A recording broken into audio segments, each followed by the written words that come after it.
In the dark shadows, in the white cold, fearlessly we search for knowledge new and old. We drink the strong spirits and read the ancient tomes. The order of the Abracast. We are the brave and the bold. The Abracast. Occult, history, conspiracy, and violence. Hey everybody, welcome to the Abracast. I'm John Towers, and we're examining the very long, infamously long John Galt speech from Atlas Shrugged. Basically, this is him expounding. Ayn Rand said that this was the most concise way that she could lay out the philosophy of objectivism. So, yeah. So there's that. I am not narrating an audiobook, okay? I'm reading it real time just for my podcast. If you're gonna nitpick me with my reading, all's fair in love and war, everybody. But if you want to listen to the fucking audiobook, go fucking get Audible and fucking go listen to it. I'm sure some other poor son of a bitch has had to read this thing before anyways. So, I've mentioned Ayn Rand, Objectivism, and Atlas Shrugged. In some people's wheelhouses, these are all very controversial topics. So if this isn't your cup of tea, please go ahead and feel free to just skip past this episode. It is a midweek episode, which we all know, according to the rules of the podcast. They vary a little bit. This is when we do our philosophy episodes and our current events episodes. So if you're not into this, check back in on Sunday. You know, the Abracast is a weekly show, so the Sunday episodes will be about occult, history, conspiracy, and violence.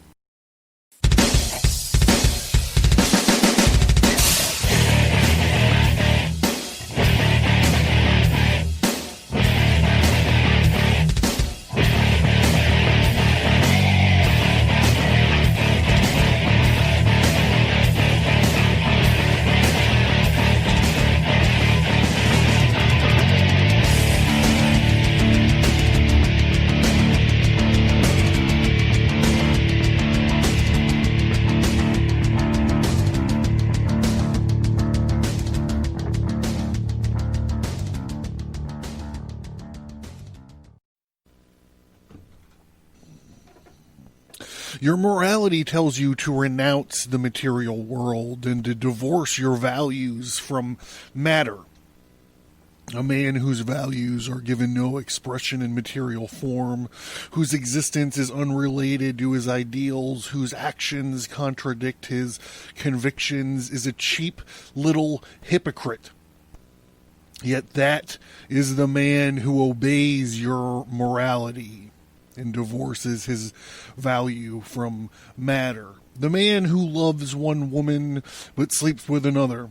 The man who admires the talent of a worker but hires another.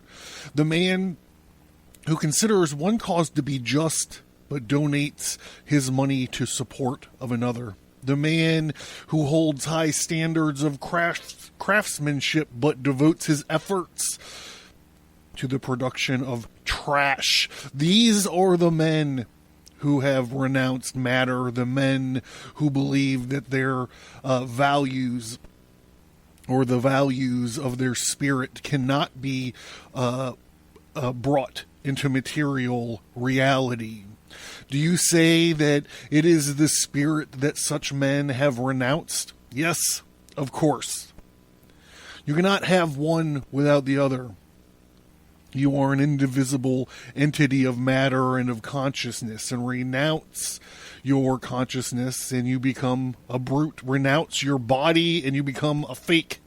Renounce the material world and you surrender to evil.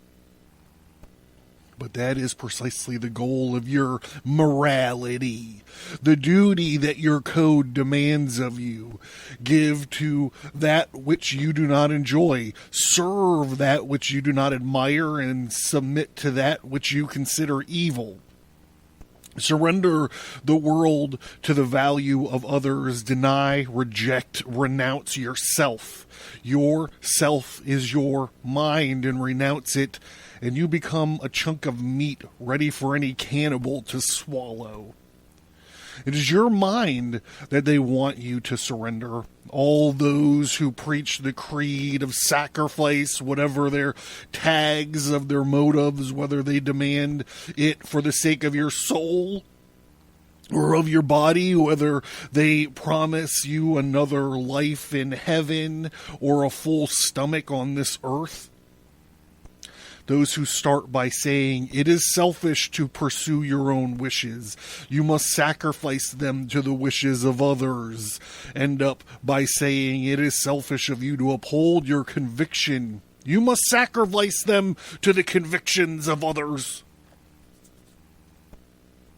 This much is true. The most selfish of all things is the independent mind that recognizes no authority higher than its own and no value higher than its judgment of truth. You are asked to sacrifice your intellectual integrity, your logic, your reason, your standard of truth in favor for becoming a prostitute whose standard is the greatest good for the greatest number. If you will search your code for guidance, you will answer the question, what is the good? The only answer you will find is the good of others. The good is whatever others wish, whatever you feel they wish, or whatever you feel they ought to feel. Jesus Christ.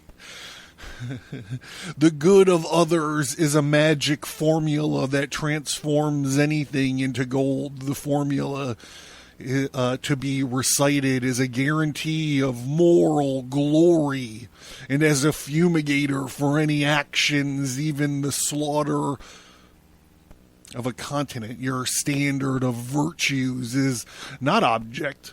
It's not an object. It's not an act.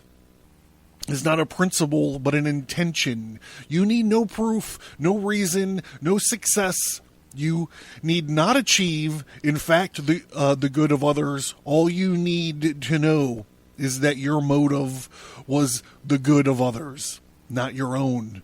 Your only definition of good is a negation. The good is the non-good for me. Your code, which boasts that it upholds eternal, absolute, objective moral values and scorns the conditional, the relative, and the subjective. Your code hands out as its version of the absolute the following rule of moral conduct. If you wish it, it is evil.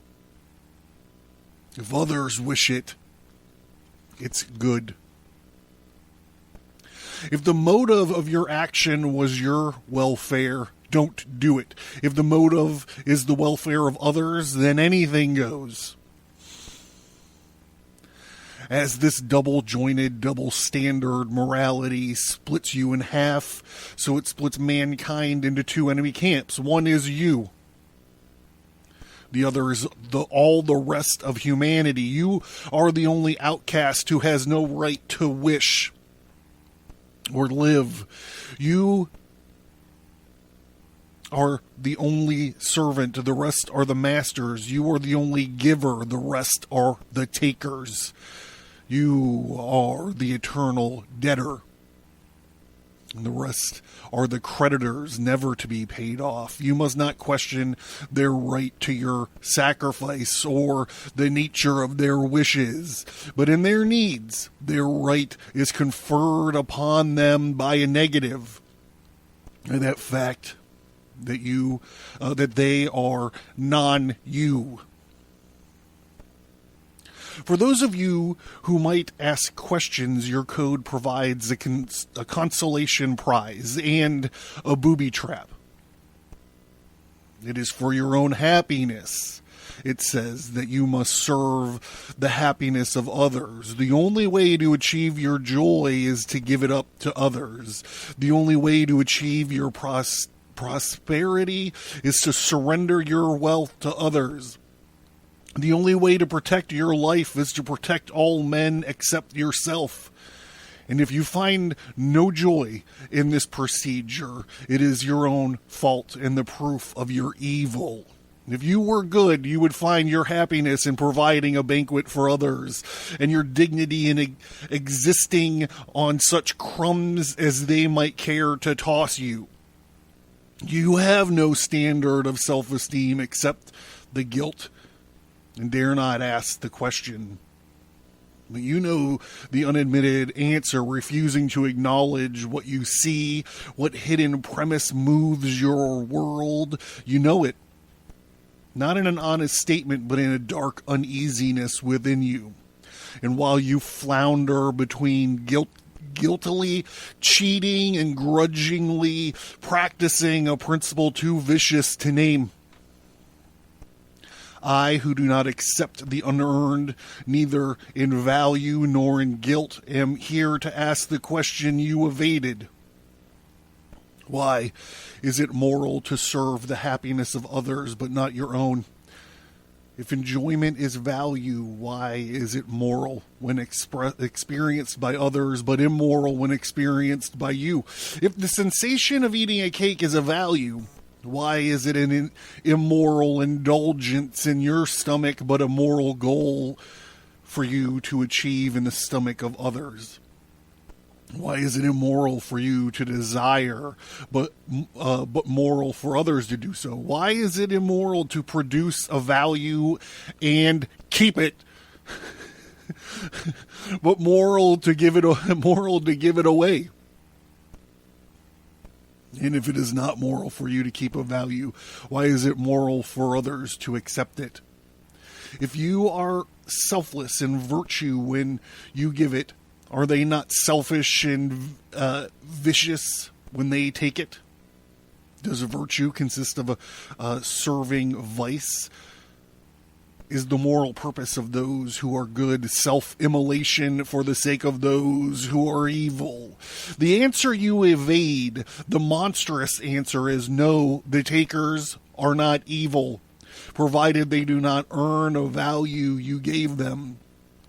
It is not immoral for them to accept it, provided that they are unable to produce it, unable to deserve it, unable to give you any value in return. It is not immoral for them to enjoy it, provided they do not obtain it by right. Such is the secret core of your creed. The other half of your double standard. It is immoral to live by your own effort, but moral to live by the efforts of others. It is immoral to consume your own product, but moral to consume the products of others. It is immoral to earn, but moral to mooch. It is the parasites who are the moral justification for the existence of the producers. But the existence of the parasites in the end is an end in itself. It is evil to profit by achievement, but good to profit by sacrifice. It is evil to create your own happiness, but good to enjoy it at the price of the blood of others.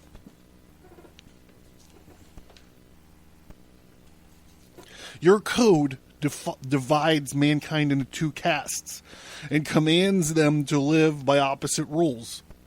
Those who may desire anything and those who may desire nothing. The chosen and the damned, the riders and the carriers, the eaters and the eaten. What standard determines your caste? What pass key admits you to the moral elite?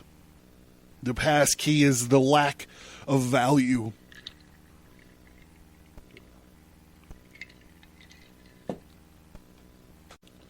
Whatever the value involved, it is your lack of it that gives you a claim upon those who do not lack it. It is your need that gives you a claim to rewards. If you are able to satisfy your need, your ability, it all's your right to satisfy it. But a need you are unable to satisfy gives you first right to the lives of mankind. If you succeed, any man who fails is your master, but if you fail, any man who succeeds is your serf. Whether your failure is just or not, whether your wishes are rational or not, whether your misfortune is undeserved or the result of your vices. It is misfortune that gives you a right to rewards. It is pain, regardless of its nature or cause. Pain is a primary absolute that gives you a mortgage on all of existence. If you heal your pain by your own effort, if you receive no moral credit, your code regards it scornfully as an act of self-interest, whether value you seek to acquire, be it wealth or food or love or rights. If you acquire it by means of your virtue, your code does not regard it as moral acquisition. You occasion no loss to anyone. It is a trade, not alms. A payment, not a sacrifice. The deserved belong in the selfish commercial realm of mutual profit. It is only the undeserved that call for the moral transaction, which consists of profit to one at the price of disaster to the others. The demand rewards you for virtue is selfish and immoral. It is your lack of virtue that transforms your demand into a moral right. Morality that holds need as a claim holds emptiness, non-existence as a standard of value. It rewards an absence, a defect, weakness, inability, incompetence, suffering, disease, disaster, the lack, the fault, the flaw, the zero. You who provides the account to pay these claims. Those who are cursed for being non-zeros, each one the extent of the distance of that ideal. Since all values are the product of virtues, the degree of your virtue is used as the measure of your penalty.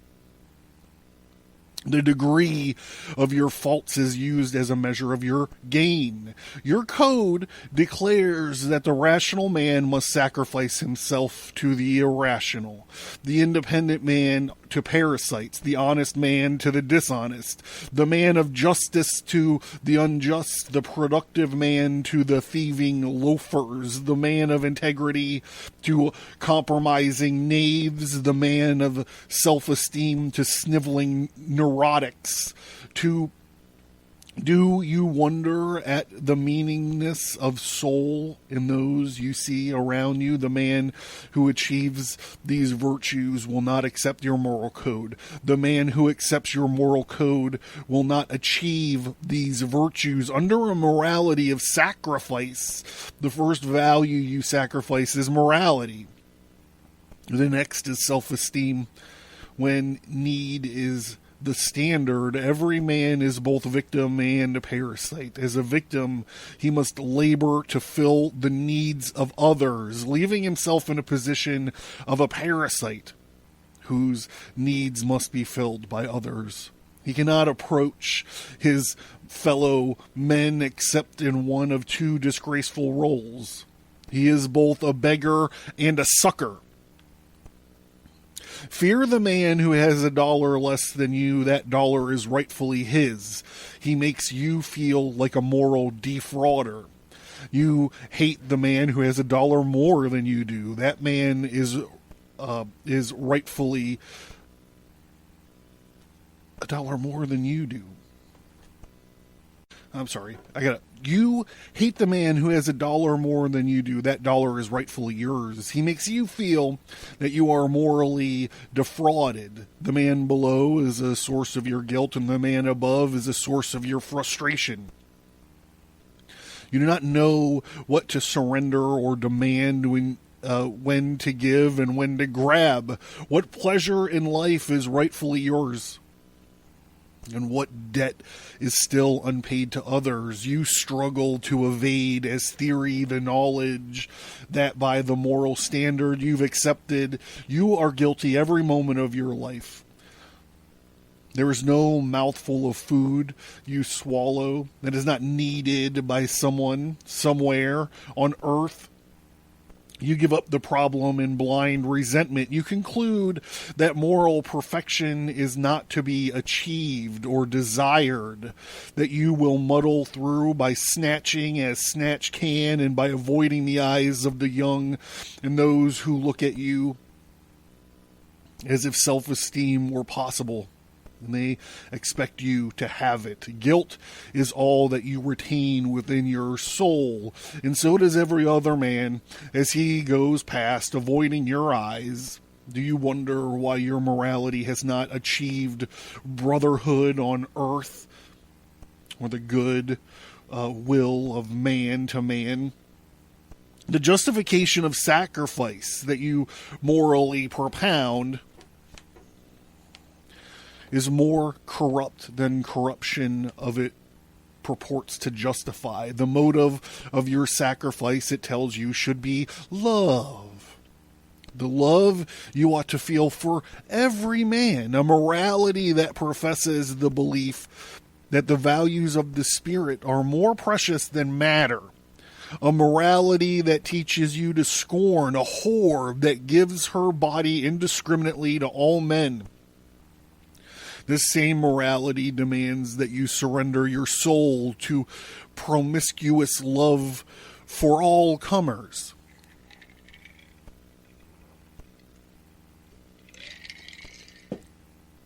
As there can be no causeless wealth,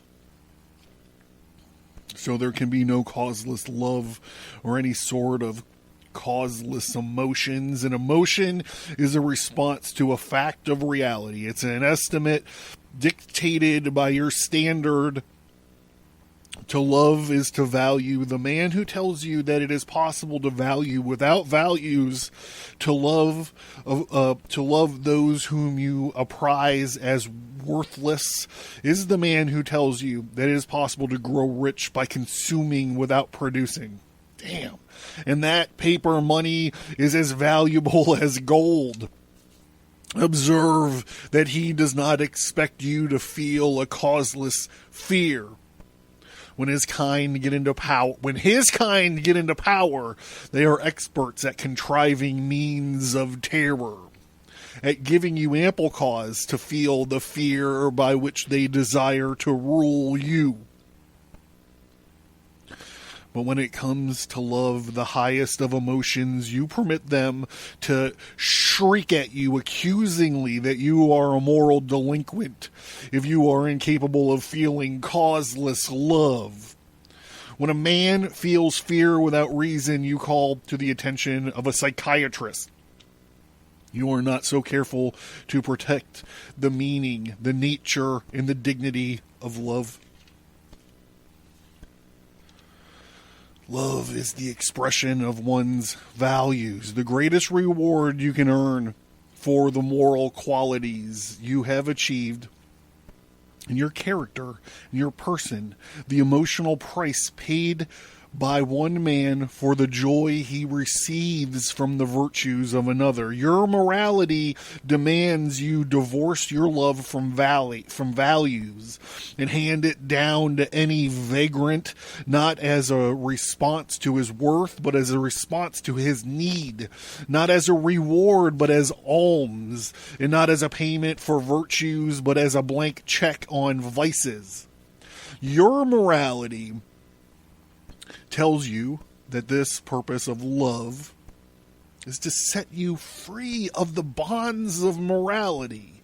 That love is superior to moral judgment, that true love transcends, it forgives, and survives every manner of evil and its object. And the greater a man for his virtues is paltry and human, it tells you to love him. For all his flaws is divine. To love those who are worthy of it is a self-interest. To love the unworthy is a sacrifice. You owe your love to those who don't deserve it, and the less they deserve it.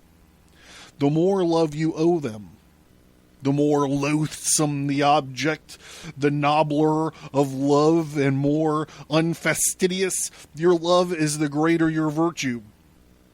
And you can bring your soul to the state of a dump heap that welcomes anything on equal terms. If you can cease to value moral values, you have achieved the state of moral perfection. Such is your morality of sacrifice, and such are the twin ideals it offers. To refashion the life of your body in the image of a human stockyard, and the life of your spirit in the image of a dump, such was your goal when you reached it.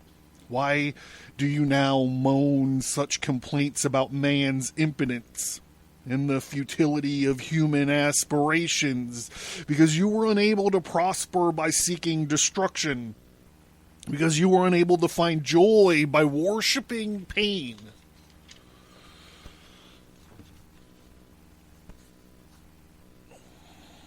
Because you were unable to live by holding death as your standard of value. The degree in your ability to live was the degree in which you broke your moral code.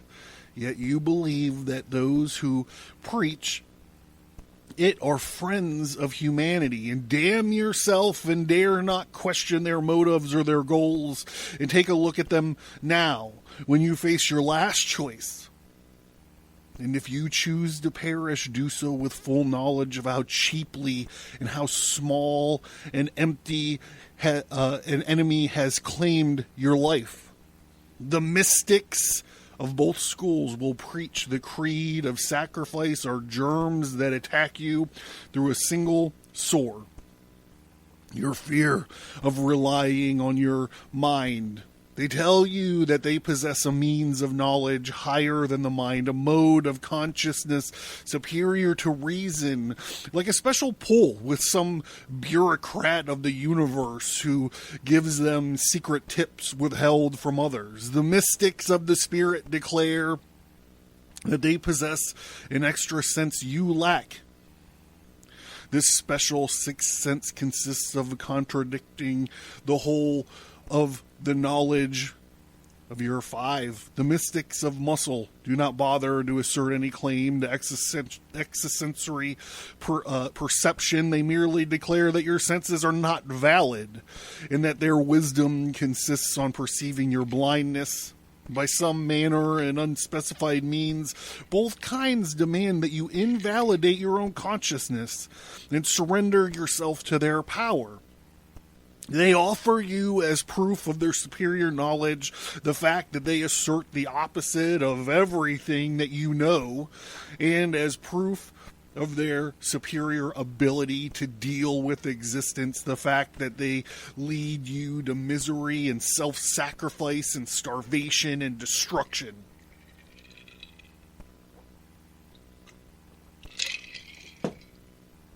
They claim that they perceive a mode of being superior to your existence on this earth. The mystics of the spirit call it another dimension, which consists of denying dimensions. The mystics of the muscle call it the future, which consists of denying the present. To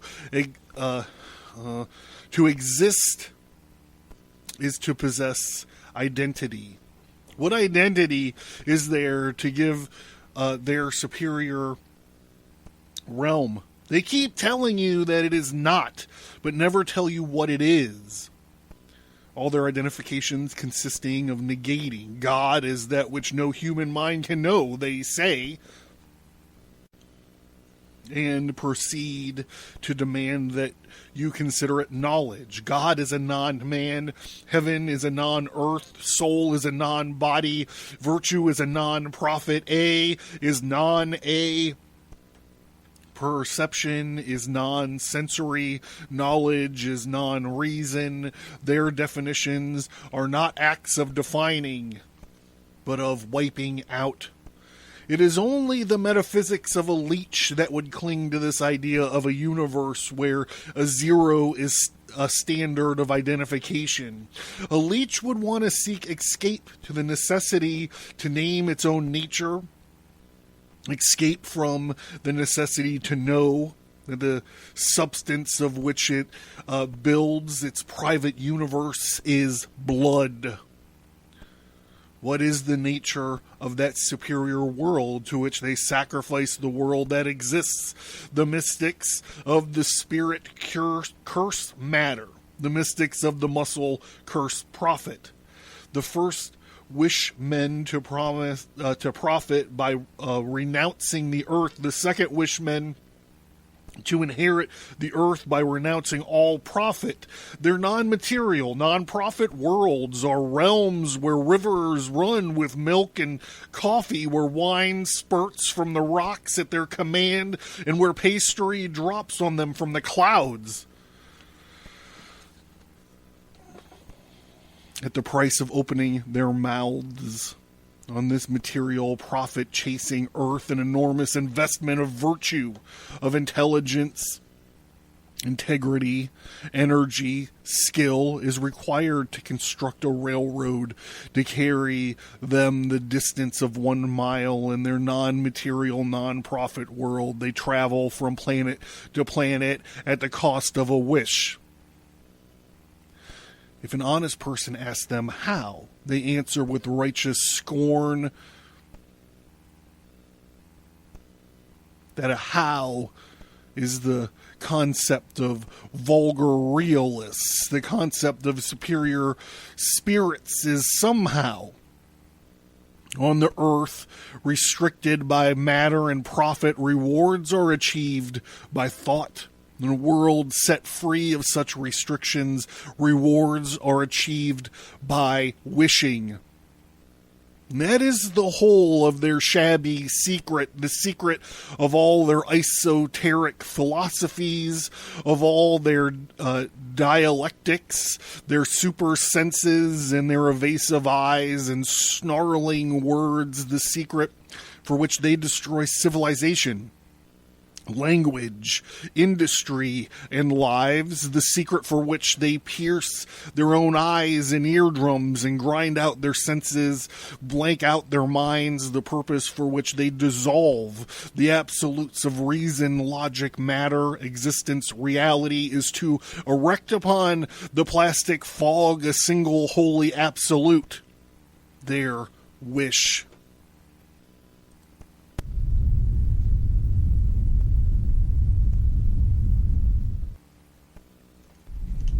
Learn more at abracast.com. Get bonus content by signing up for the mailing list. Get all that plus many exclusive episodes by supporting the show at patreon.com or subscribestar.com.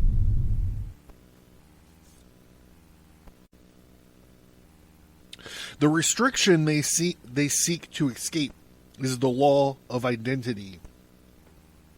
The freedom they seek is the freedom from the fact that an A will remain an A, no matter what their tears or tantrums, what river will not bring them milk, no matter what their hunger, the water will not run uphill, no matter what comforts they could gain if it did, and if they want to lift it to the roof of the skyscraper, they must do it by a process of thought and labor, in which the nature of an inch of pipeline counts, and their feelings do not, that their feelings are impotent to alter the course of a single speck of dust in space or the nature of any actions they have committed. Those who tell you that a man is unable to perceive a reality undistorted by his senses means that they are unwilling to perceive a reality undistorted by their feelings. Things as they are, or things as perceived by your mind, divorce them from reason, and they become things as perceived by your wishes. There is no honest revolt against reason, and when you accept any part of their creed, your motive is to get away with something your reason would not permit you to attempt. The freedom you seek is freedom from the fact that if you stole your wealth, you are a scoundrel. No matter how much you give to charity or how many prayers you recite, and that if you sleep with sluts, you are not a worthy husband, and no matter how anxiously you feel that you love your wife the next morning, that you are an entity, not a series of random pieces scattered through a universe where nothing sticks and nothing commits you to anything. The universe of a child's nightmare where identities switch and swim, where the rotter and the hero are interchangeable parts arbitrarily assumed at will. That you are a man, that you are an entity, that you are. No matter how eagerly you claim the goal of your mystic wishing is a higher mode of life, the rebellion against identity is the wish for non-existence. The desire not to be anything is the desire not to be. Your teachers, the mystics of both schools, have reversed causality in their consciousness. They strive to reverse it in existence. They take their emotions as a cause and their mind as a passive effect. They make their emotions their tool for perceiving reality. They hold their desires at an irreducible primary, as a fact superseding all facts. An honest man does not desire until he has identified the object of his desire. And he says it is, therefore I want it. They say, I want it, therefore it is. They want to cheat the axiom of existence and consciousness, and they want their consciousness to be an instrument not of perceiving, but of creating existence. This existence not to be an object, but a subject of their consciousness. They want to be that God they created in their image and likeness, who creates the universe out of a void by means of an arbitrary whim. But reality is not to be cheated. What they achieve is opposite of their desire. They want an omnipotent power over existence. Instead, they lose the power of their consciousness by refusing to know. They condemn themselves to the horror of the perpetual unknown. I like that bit there. Those irrational wishes that draw you to their creed, those emotions you worship as an idol. This is interesting. I'm trying not to editorialize because I still have a lot to get through, and I'm running out of time for when I want to have this done. But as I'm going through this again, I haven't read this in, I don't know, a few years. There was a chunk of my life where I would read this whole book every year. I don't know if you've ever seen it, but it's like a fucking brick. And the type is it's all smashed together and tiny, so I'm having a hard time in some places because I'm old now.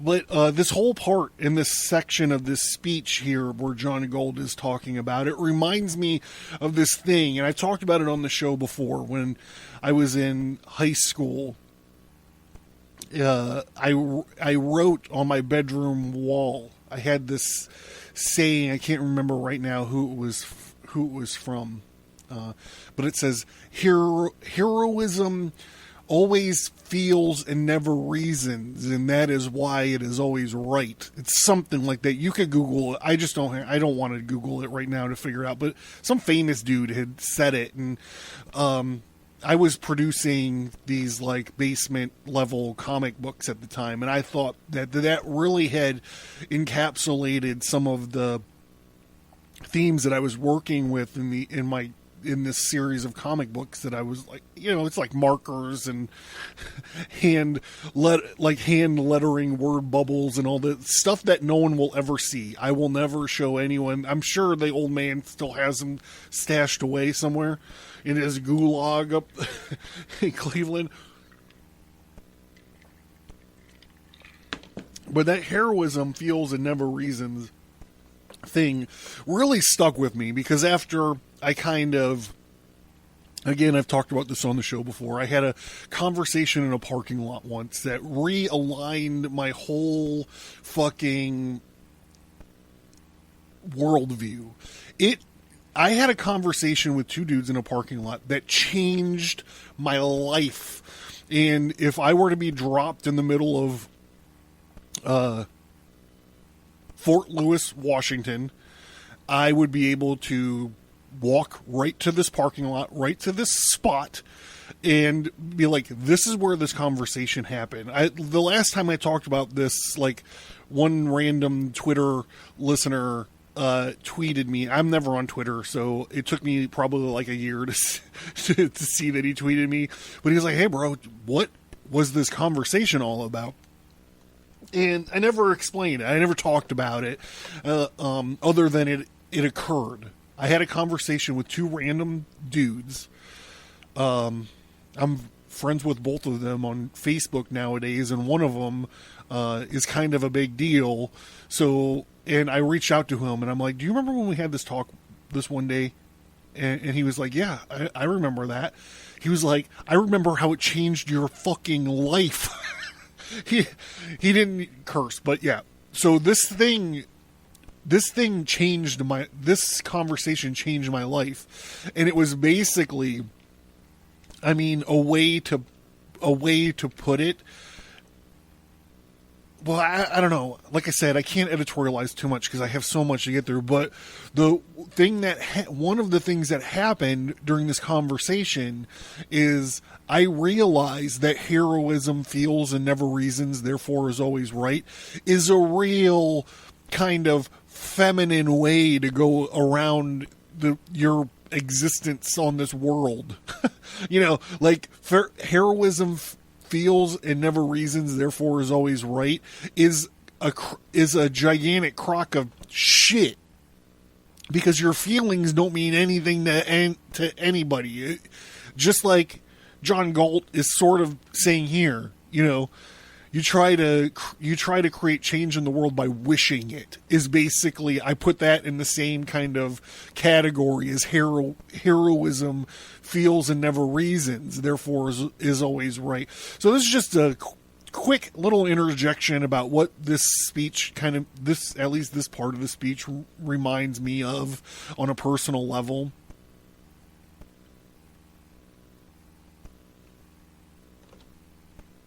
All this worshiping your emotions as an idol and all this stuff. I mean, that I feel that puts it right up there, right? That puts that quote right up there. Maybe it was Walt Whitman? Slim Whitman? Who was it? Ralph Waldo Emerson? I'm going to have to check now. I'm going to have to check real quick. God damn it, this phone. Yeah, okay, so we landed on that one. I don't think it's Walt Whitman. I don't think it's Slim Whitman, but it's coming to me that it might be Ralph Waldo Emerson. So whatever. I mean, I looked at this scribbled on the wall over my desk for years. I thought this was like the deepest thing, but when you look at it, it's just like lazy, right? This is a lazy kind of stupid way to bump around your life.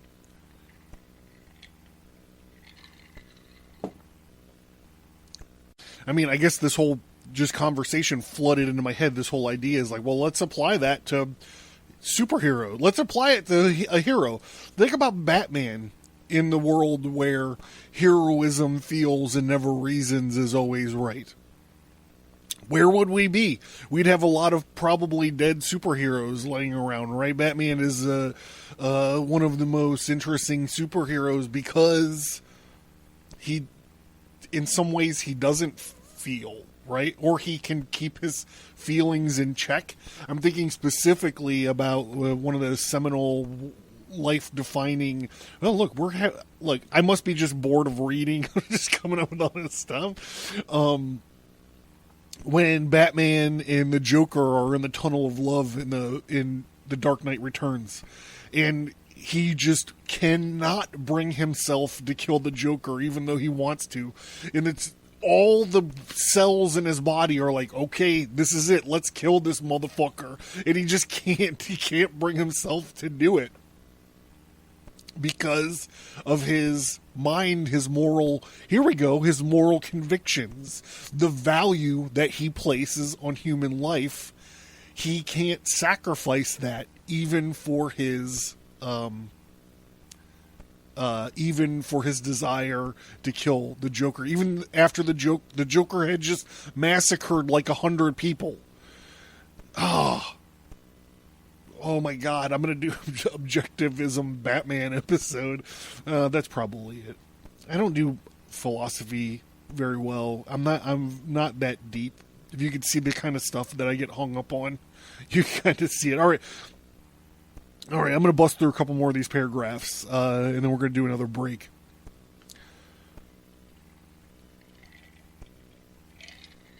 I'm wondering why this is going to take me 5 hours to do. The irrational wishes that drew, John Galt says, those irrational wishes that draw you to their creed, those emotions you worship as an idol, on whose altar you sacrifice the earth, that dark, incoherent passion within you, which you take as the voice of God or of your glands, is nothing more than the corpse of your mind. It's an emotion that clashes with your reason, an emotion that you cannot explain or control. It is emotion is only the carcass of the stale thinking which you forbade your mind to receive. Whenever you commit the evil of refusing to think and to see, of exempting from the absolute of reality, of someone small wish of yours, whatever you choose to say, let me withdraw from the judgment, the reason, the cookies I stole, the existence of God.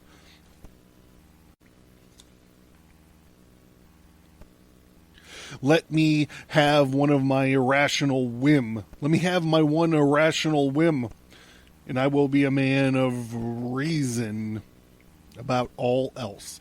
That was the act of subverting your consciousness, the act of corrupting your mind.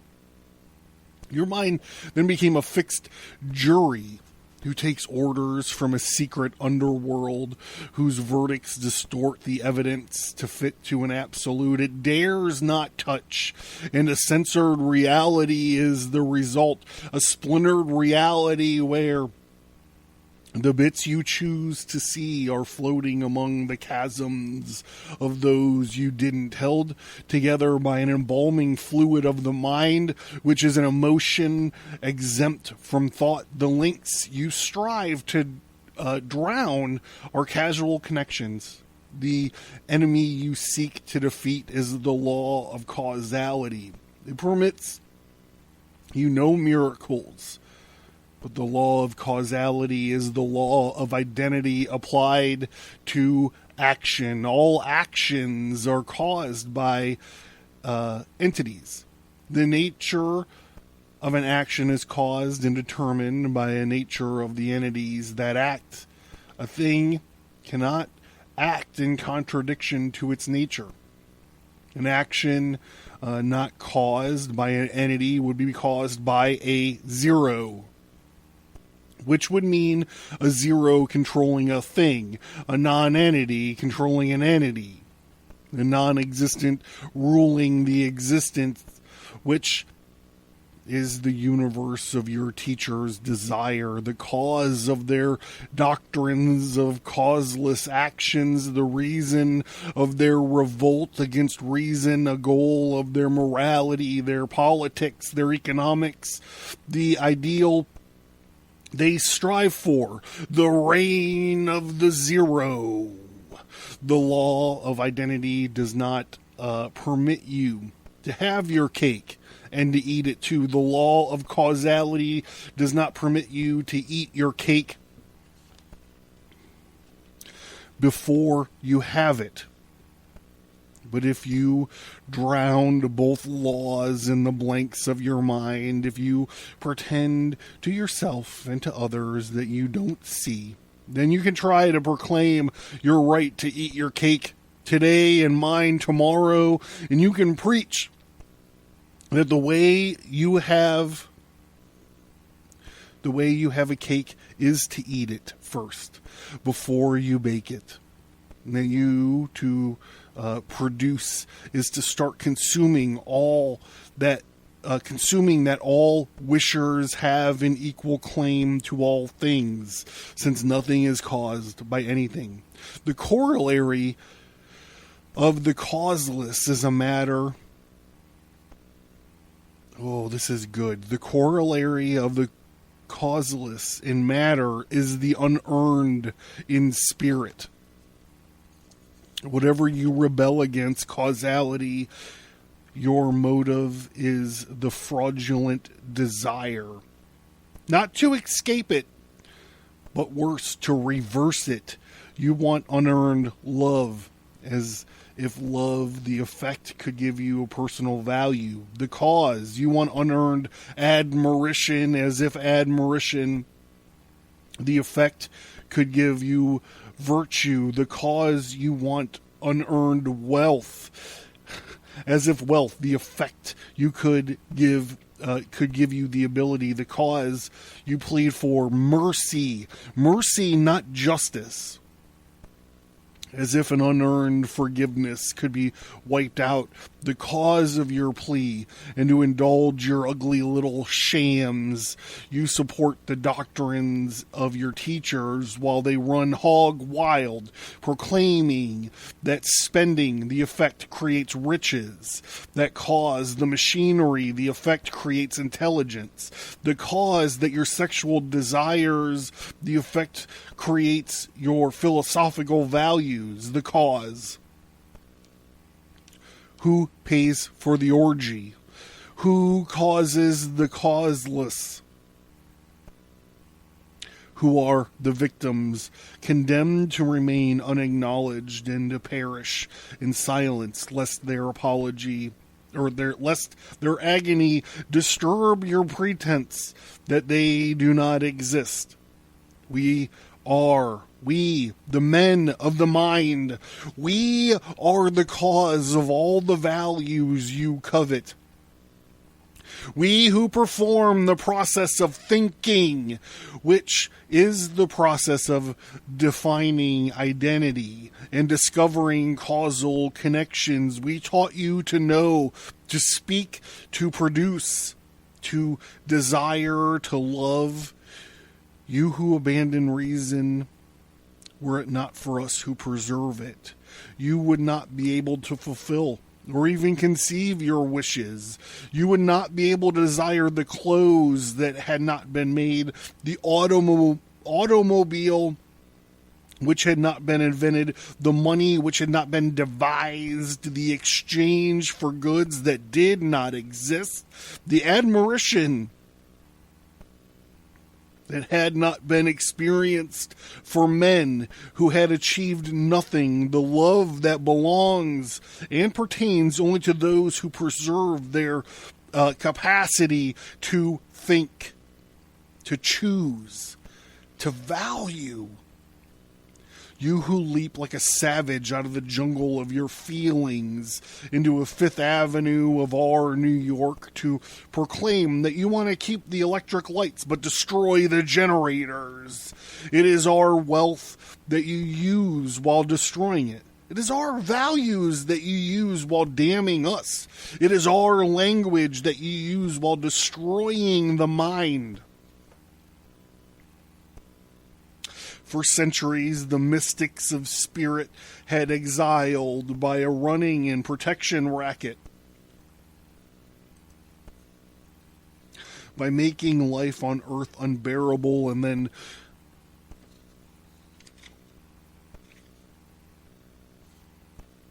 pages got stuck together. Making life unbearable and then charging you for consolation and relief by forbidding all the virtues that make existence possible, then riding on the shoulders of your guilt by declaring productions and joy to be sins and collecting blackmail from the sinners. We, the men of the mind, were the unnamed victims of this creed. We who were willing to break their moral code and to bear damnation for the sins of reason. We who thought and acted while they wished and prayed. We who were moral outcasts. We who were bootleggers of life when life was held to be a crime. While they basked in the moral glory and the virtue of surpassing material greed and of distributing in selfless charity the material goods produced by blank out. Now, we are chained and commanded to produce by savages who do not grant us even the identification of sinners, by savages who proclaim that we do not exist, then threaten to deprive us of the life we do not possess. If we failed to provide them with the goods we don't produce, now we are expected to continue running railroads and to know the minute when the train will arrive after crossing the span of a continent. We are expected to continue running steel mills and to know the molecular structure of every drop of metal in the cables of your bridges and in the body of the airplanes that support you mid-air, while the tribes of your grotesque little mystics of muscle fight over the carcass of our world, gibbering in sounds of non-language. That there are no principles, no absolutes, no acknowledged, no mind. Dropping below the level of a savage who believes that the magic words he utters have the power to alter reality. They believe that reality can be altered by the power of the words they do not utter. And their magic tool is the blank out to pretense that nothing can come into existence past the voodoo of their refusal to identify it. As they feed on stolen wealth and a body, so they feed on stolen concepts in mind and proclaim that honesty consists of refusing to know that one is stealing. As one affects while denying causes, so the other use our concepts while denying roots of their existence, of their concept they are using, as they seek not to build but to take over industrial plants. So they seek not to think but to take over human thinking, as they proclaim that the only requirement for running a factory is the ability to turn the cranks of the machines and blank out the questions of who created the factory. So they proclaim that there are no entities, that nothing exists but motion, and blank out the fact that motion presupposes the thing which moves, that without the concept of identity or entity, there could be no concept as there cannot be no such concept as motion, as they proclaim their right to consume the unearned, the blank out, the question of who's to produce it. So they proclaim that there is no law of identity. There's nothing exists but change and blank out. The fact that change presupposes the concepts of what changes from what to what. That without the law of identity, no such concept as change is possible. Yeah, God, that's good. As they rob an industrialist while denying his values, they seek to seize power over all of existence while denying the existence exists. We know that we know nothing. We know that we know nothing. They chatter, blanking out the fact that they are claiming knowledge. There is no absolutes, they chatter, blanking out the fact that they are uttering an absolute. You cannot prove that you exist or that you are conscious. They chatter, blanking out the fact that proof presupposes existence of something to know, of a consciousness able to know it, and of a knowledge that has learned to distinguish between such concepts as the proved and the unproved. When a savage who has not learned to speak declares existence must be proved, he is asking you to prove it by means of non-existence. When he declares that your consciousness must be proved, he has asked you to prove it by means of unconsciousness. He is asking you to step into a void outside the existence and consciousness to give him proof of both. He is asking you to become a zero, gaining knowledge about a zero. You know what this reminds me of? There's this... I'm not sure how I want to put this. Okay.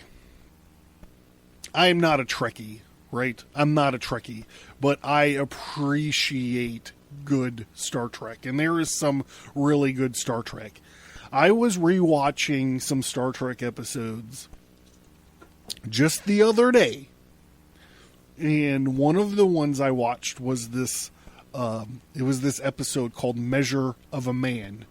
And oh my God, I'm already getting feels just setting it up. So there's this, I'm not going to get on into introducing character. Everybody knows there's this android named Data who's like one of the most interesting characters on the next Star Trek, The Next Generation. Well, there's this guy that shows up from the Federation, and he's like, by the way, Data is a piece of property that's owned by Starfleet, so I'm going to take him back to my laboratory, and I'm going to rip him apart. I'm going to download his brain into a computer somehow, and I'm going to tear him apart and try to figure out how he works so I can mass produce Data. Every starship can have a Data, you know. And Data's like, this, I don't want to do this. This sounds dangerous. I mean, it sounds fascinating. It sounds very interesting, but I don't think the guy's got a computer that can handle my brain. Anyhow, the whole thing goes forward, and the legal system gets involved. And they're like, okay, well, you got to do is you got to get one Starfleet officer has to be the defense, and this is Jean-Luc Picard, and one Starfleet officer has to be a prosecutor, and this is going to be Commander Will Riker, who's the first officer, the second in command of the Enterprise, whatever. And so they get up, Riker gets up there and he goes, hey, Data, what's the definition of a machine? And he gives it to him, and he goes, okay, what are you? And he gives it to him. And he does this whole spiel where he then flips Data off. Not like he gives him the bird, but Data's got like a secret switch or something on his neck where they could turn him off. So Riker just fucking turns him off. And he's like, I rest my fucking case. This guy's a fucking piece of machinery. Well, Picard is just wrecked. He was like, that was the awesomest legal argument I've ever heard in my life So apparently he just goes to get drunk. He goes to the bar on the Enterprise, and Whoopi Goldberg's talking to him, and Whoopi Goldberg's like, she makes him see it as a problem, not as like Data's a toaster, you know, not that Data's a piece of machinery that can be turned off, but that if he's deemed a piece of property, it becomes an issue of slavery. And if this idiot from the Starfleet winds up creating like a million Datas like he wants, what this piece of law is going to do is it's going to introduce this new golden era of slavery into the Starfleet.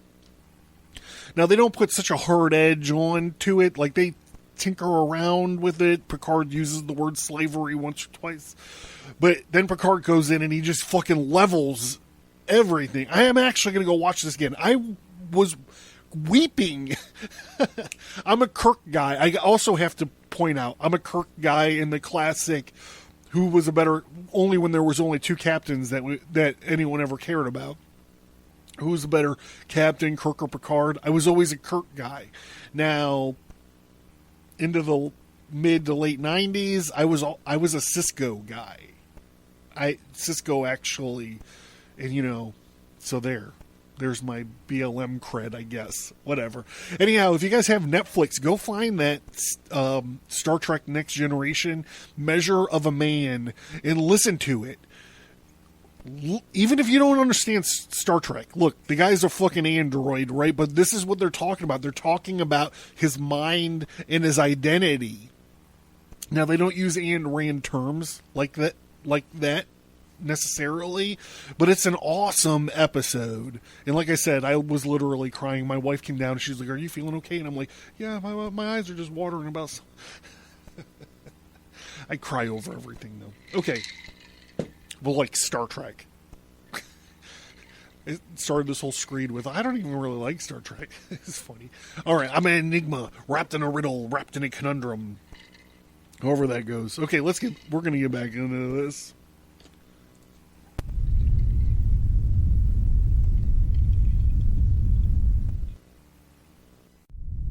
Thank you for listening to this episode. Send an email or visit us on social media to let us know what you think about this topic.